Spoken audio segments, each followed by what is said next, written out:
There's no need to get tenser. Relax with Flux Condenser. Subscribe, baby, subscribe. Welcome to Part 3 of the Ohm Walsh 2 Upgrade series. In Part 1, I told you about the history and design of the Walsh 2, and in Part 2, I showed you how to install the upgrade kit offered by Ohm to turn a Walsh 2 into a Super Walsh 2.2000. Ohm promises that the upgrade kit will provide extended bass, higher, more defined treble, and an ability to play louder. In this video, we'll put those claims to the test. I ended Part 2 saying that listening to the upgraded speakers started out complicated but has a happy ending, and many of you have been eager to find out just what I meant. Before I pipe in with my opinions, though, I want to give you a chance to decide for yourselves if the upgrade was worth it. Put on a good pair of headphones now, because what you're about to hear is a comparison between the sound of the original Walsh 2s and the upgraded Super Walsh 2.2000s. I made these recordings before and after the upgrade with these speakers and microphones in the same positions in my vintage hi-fi room. The recordings were captured on my MacBook Pro using two good quality USB Apogee mics as shown in this photo. When the ohms were recorded, they were about 9 feet apart and 2 feet from the back wall. The song is from YouTube's audio library and is called Swing Theory. Here we go.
Well, what do you think? The upgraded speakers have deeper bass, right?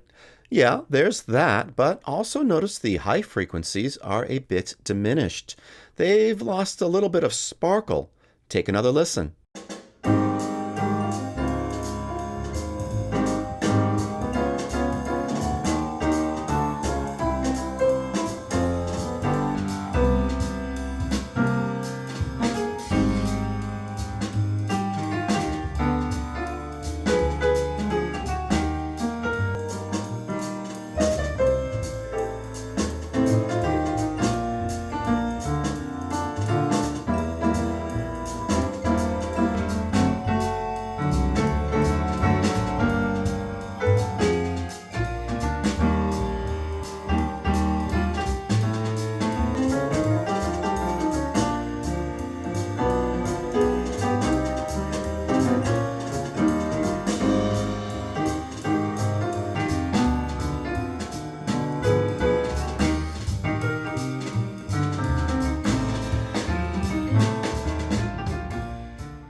Now for fun, listen to a comparison of the upgraded speakers to the actual MP3 file.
Pretty impressive, right? The recorded sound of the speakers is a surprisingly good representation of the actual sound file. Now listen to the upgraded Super Walshes in comparison to not only the original Walsh 2s, but also to a pair of B&W 802 Matrix Series 3 speakers, a pair of original Klipsch Fortes, and a pair of antique KLH Model 6s.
Well, again, what do you think?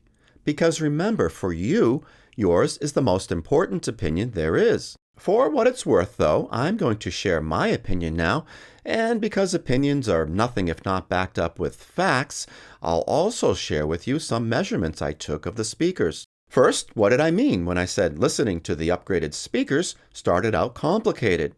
Well, when I first hooked up the upgraded speakers, I was greeted with boomy bass and mellow treble. It was the complete opposite, really, of what I liked most about the unmodified Walsh 2s. Those were light in bass and had a noticeable sparkle in the high end. That sparkle was a little overwhelming at times, but I learned to appreciate its airy and revealing quality. The upgraded speakers had lost the sparkle, though, and I found that the unique imaging characteristics of the Walsh 2s had greatly suffered. Now, the imaging and high-frequency detail were more in line with that of a typical speaker. There was an improvement in bass extension, though, and the upgraded speakers can reproduce the lowest notes that the originals cannot. That deep, low bass, unfortunately, is accompanied with a noticeable boom in the upper bass. This gives them what I call one-note bass syndrome, because really, all the upper bass notes kind of sound the same.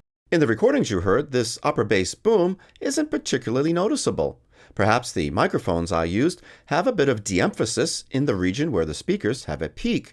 Still, compared to the other speakers, careful listening of the recordings does reveal a certain fullness in the upper bass that's not there with the other speakers. At least that's what my ears hear. Well, actually, it's not just my ears that hear an upper bass peak. This audio analyzer hears it as well. If you're not familiar with spectrum analyzers like this audio control unit, basically they output a pink noise signal which plays through the speakers. A calibrated microphone picks up the speaker's output, and the results are shown in real time on the display. Take a look at this clip and notice the peak at 250 Hz, right where I detect the boominess.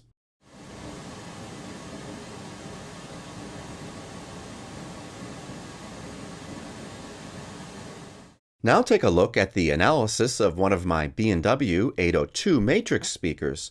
Notice that there's no peak at 250 Hz.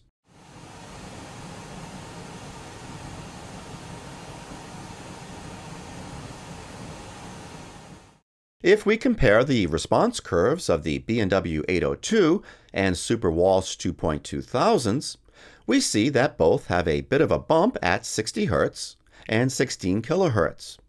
The ohms have a bump at 250 Hz, little output at 32 Hz, and a noticeable dip in the entire mid-range. The B&Ws have a peak at 1 kHz, but no upper bass emphasis. Speaker preference is subjective, of course, but to my ears, the B&Ws sound better than the Super Walshes. They're noticeably more neutral and dynamic. That goes for my Klipsch Fortes too, which have good bass and are even more dynamic. The Fortes are a bit less neutral in the mid-range than the B&Ws though. Compared to my antique KLH Model 6s, I find even they have better controlled bass compared to the Super Walshes, not as deep, but better controlled and more natural sounding. The KLHs do sound a bit nasal compared to the other speakers though. Again, the problem with the Super Walshes was an unpleasant, boomy one-note upper bass that's simply not there with the other speakers, and in my opinion, it stems from that 250 Hz bump. If you're an experienced hi-fi stereo enthusiast, at this point you're probably wondering, A, did I experiment with changing the room position of the speakers? B, did I try the speakers in a smaller room? C, did I try the bass switch in the low position? D, am I sure I installed everything correctly? E, did I allow time for the speakers to break in? And F, did I reach out to Ohm for assistance? Let's address the placement issue first. I started with the upgraded speakers in the same position where I found the originals sounded best, about 2 feet from the back wall and 9 feet apart. After hours of experimentation, I found that the upgraded speaker sounded best much further from the back wall, about 4 feet. There, boominess was tamed somewhat, but was still present and unpleasant. I spent hours trying the speakers in many different positions, and I've honestly never found a speaker so difficult to position to achieve acceptable sound. Note that the spectrum analysis I showed earlier was done on the right speaker in its best position. Now let's address question B. Did I try the speakers in a smaller room? This is a great point, as Ohm recommends that the Walsh 2s before and after upgrade be used in a room between 1,300 and 3,000 cubic feet. The room I had them in was a whopping 5,400 cubic feet. So I lugged them upstairs to this room, which comes in at a just right 2,300 cubic feet. Did it make a difference? Take a look. Okay, now let's give the upgraded Walsh 2s a chance to see what they can do in a room that's more in line with what Ohm recommends, and that is a room that's under 3,000 cubic feet. You can see that I have the audio control spectrum analyzer hooked up and the microphone is plugged in and picking up my voice, as you can see on the display here. Overall, I would say that the sound quality of the upgraded speakers is a bit better in the smaller room, particularly in this 32 Hz band where we're actually starting to get some output from the speakers in the smaller room. In the 60 Hz band, the speakers are reproducing a very, very nice low bass, which is actually quite pleasant to hear. However, I am still getting a bit of boominess in this upper bass region of 250 to 500 Hz. Now, this audio control unit isn't just a spectrum analyzer, it's also an equalizer. So to try to correct some of that boominess that I'm hearing, what I've done here on the equalizer is I've dropped down the output on the 250 Hz band. With the 250 Hz band attenuated a bit, it really does improve the sound quality of music through the upgraded speakers. It's not perfect, however, and it's difficult to fix a problem like that through equalization. However, it does improve things a bit. So what I want to do now is show you the pink noise response of the speakers in this room with this attenuation activated and deactivated. And we can do that by using this equalize button here. Right now, the equalize button is deactivated. So let's listen to the pink noise response and look at it on the display without equalization.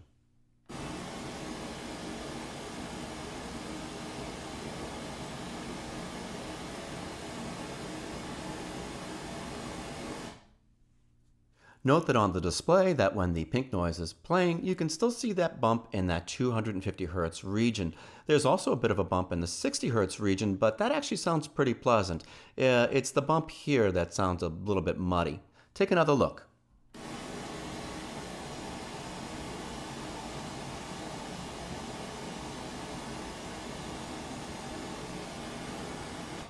Okay, now let's activate the equalize button and take a look at the display with the 250 Hertz band reduced.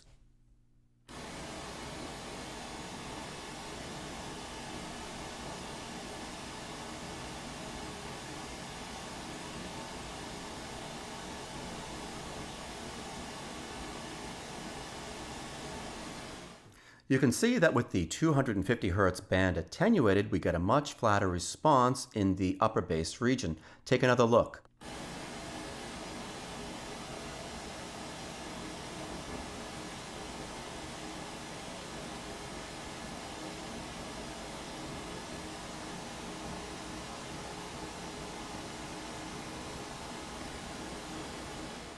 So, compared to the Super 2.2000's large room frequency response, we see that the smaller room improved the very low bass performance and smoothed out the mid-range dip.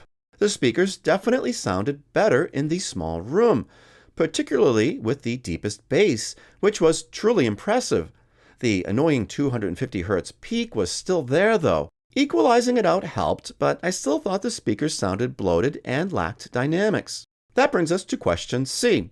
As you'll recall from the last video in this series, the Super Walsh 2.2000s have a switch on the bass activator module with 3 positions: low, middle, and high. To access the switch, the input board on the bottom of the speaker must be removed. Did I try switching the bass activator to the low position? Yes, with the switch in the low position in the big room, low bass was practically eliminated though, and the upper bass boominess wasn't improved. In the small room, putting the switch in the low position did improve the sound. Here's the pink noise response in the middle position, and here it is in the low position. Ohm calls the bass shaping circuit a sub-bass activator, and as you can see, it does mostly affect the lowest bass frequencies from 32 to 120 Hz. At 250 Hz, the reduction is more modest, but it's there. In the small room, the overall effect of this reduced bass is a much better sounding speaker. The mid and higher frequencies are allowed to shine without being dwarfed by the bass. Dynamics improve substantially as the volume can be turned up without the bass boom becoming oppressive. Everything isn't perfect though, as I find there's a certain hollowness to male voices. Looking at the frequency response, you can see there's still a bit of emphasis at 250 and 500 Hz, which may be contributing to this. Others might like this, but my ear is particularly sensitive to it. I don't mind a small peak anywhere else in the frequency spectrum, but here I find it fatiguing and unnatural sounding. Moving on to question D, yes, I double-checked my work and confirmed that everything was installed correctly. I paid particular attention to the polarity of the wiring, which checked out. Question E, did I allow the speakers adequate break-in time? I'm not a strong believer in speaker break-in, but yes, I had the speakers running for many hours with lots of program material, including repeated plays of Tchaikovsky's 1812 Overture at modest volume levels. If those cannon blasts don't break in a speaker, then nothing will. And before you disagree with me about speaker break-in, note that in my discussions with Ohm President John Strobing, he himself stated that reports of a 3-month break-in period for Ohm speakers are largely psychological. Which brings us to question F. Did I reach out to Ohm for assistance? Yes, both through email and a lengthy phone conversation with Mr. Strobing. It was a pleasure to speak with Mr. Strobing, who has deservedly reached legendary status in the industry. He couldn't have been more pleasant to talk with about my concerns.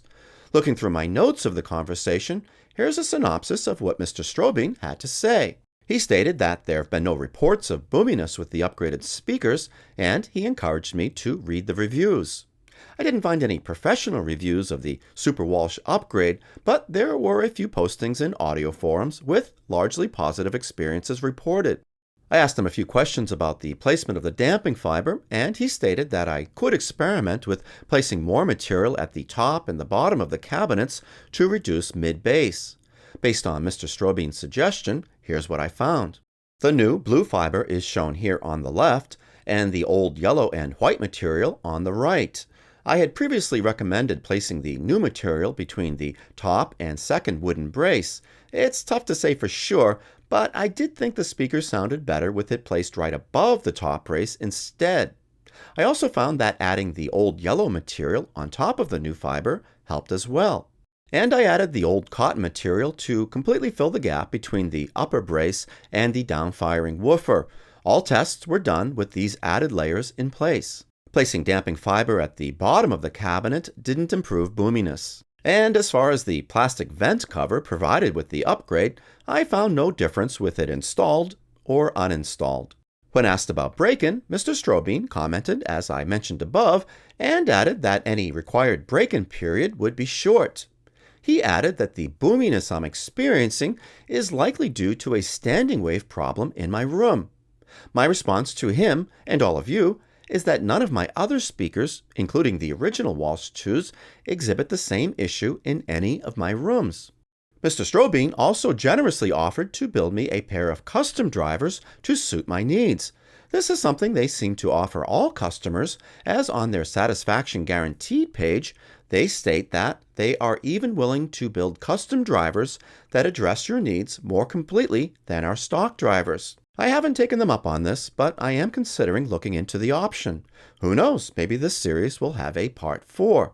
But right now, where's the happy conclusion I promised at the end of part 2?